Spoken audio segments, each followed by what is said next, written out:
In 1966, Jimi Hendrix wandered into a club near Times Square called the African Room on West 44th Street. On stage, he saw a tall, muscular black man in a black leotard, boots with 8-inch heels, and a spider monkey on his shoulder.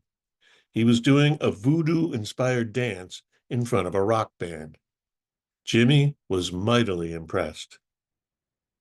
Mike Quashie had come to New York from Trinidad in 1959, earning brief but heady fame as the Limbo King. He performed at parties for Jackie Kennedy and appeared on The Ed Sullivan Show. Life ran a photo of him limboing under a pole held just 7 inches above the floor. But by 66, Limbo was long dead, and he was now blending exotic dance, voodoo, and fire eating as the Spider King. He was a fixture in Greenwich Village. As an idol and mentor to young rockers, he's been credited with influencing not just Jimi, but Lou Reed, the New York Dolls, and David Bowie. When they met, Jimi Hendrix was still going as Jimmy James. I teased him about his Vaselined hair, Quashie told Hendrix biographer Jerry Hopkins in the 1980s. Hendrix was wearing it in an old-fashioned Little Richard pompadour. With Quashie's guidance, Hendrix let his hair grow out in an afro, started wearing big jewelry and gypsy scarves, and incorporated fire in his act.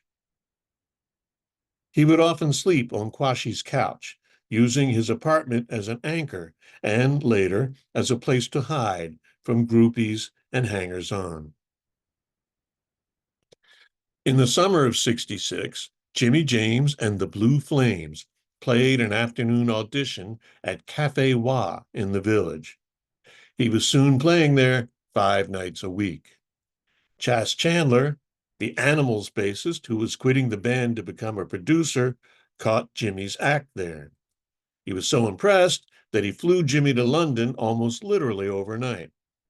In a whirlwind few months, Chandler and his partner Mike Jeffrey introduced Jimi to all the British rock royalty, put together his new band, The Experience, and had his first single, Hey Joe, on the British charts by January 1967. The album Are You Experienced was released that May, and Hendrix wowed the Monterey Pop Festival that June, less than a year from that afternoon audition at Cafe Wha. Returning to New York in 1968, Jimmy drifted like a gypsy from midtown hotels to Quashie's couch in the Village to various girls' apartments. He started piecing together his third album at the record plant on West 44th Street. In his mid-20s, he was living his rock godhood to the hilt, but he was already bored with performing his hits and stage gimmicks, and the demands of superstardom depressed him. At Record Plant, he noodled for weeks and weeks, with many guest musicians, gradually creating the sprawling, messy double album Electric Ladyland, released in October of 1968. Brilliant as much of it was, Ladyland is also clearly the sound of a young man lost in a fog of drugs. Hendrix drove both Chas Chandler and his bandmates away in the process of making the album, and ran up crushing bills besides. Mike Jeffrey suggested that in the future it might be cheaper for Hendrix to record in a studio of his own. They chose a spot in the Village, in a basement on West 8th Street that had been a rock club Jimmy liked, the Generation Club. Construction on his studio began in late 1968 and would go on for more than a year. Without doubt, the strangest story told about Jimmy takes place during that period. A few blocks away, impresario Bradley Pierce had opened a disco called Salvation. Pierce had previously run the Midtown club Ondine, where Jimmy had briefly worked as a busboy. Like Ondine, Salvation attracted the cream of hip society, including the Beatles and the Stones, and swinging foreign royalty like King Hussein of Jordan. Richard Roundtree, aka John Shaft, was a doorman there. So was Mike Quashie. By the time Jimmy started hanging out there in 1969, Pierce had sold the club to a wealthy but inexperienced new owner from Queens, Robert Bobby Woods. Woods somehow lost his liquor license. The celebrities moved on, and drug dealers moved in. Then the mob came calling, forcing Woods to hire a couple of their boys. Hemorrhaging cash, Woods decided to switch from disco to live music. With the help of Mike Jeffrey, he convinced Jimmy to play a gig there one night in September 1969. The intimate crowd responded lukewarmly to Jimmy's set of all new material. No pyrotechnics, no flash, just the more serious jazz funk vein he was then exploring.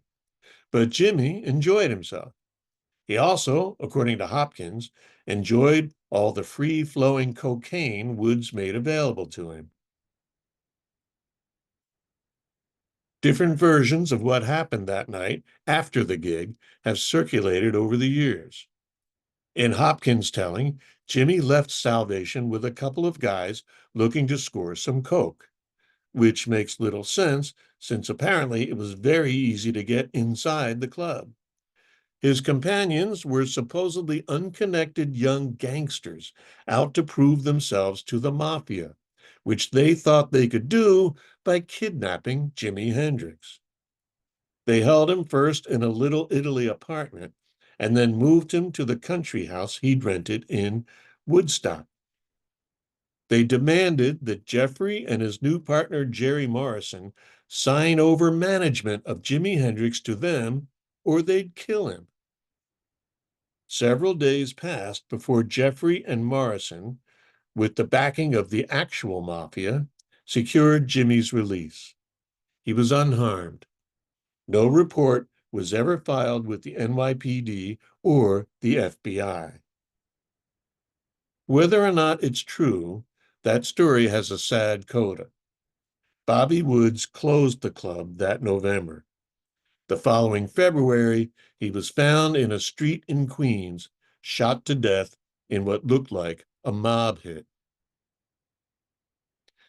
Electric Lady Studios was completed in the summer of 1970. Mike Quashie played the host at the opening press party that August, acting as Jimmy's surrogate, while Jimmy, drug-addled and depressed, mostly hid in an office. Hendrix flew the next morning to England to play the Isle of Wight Festival and some dates in Europe. Before he went, he left a couple of trunks of his things and a bathrobe at Quashie's apartment. He never came back for them. He died in London on September 18th. Mike Quashie soldiered on.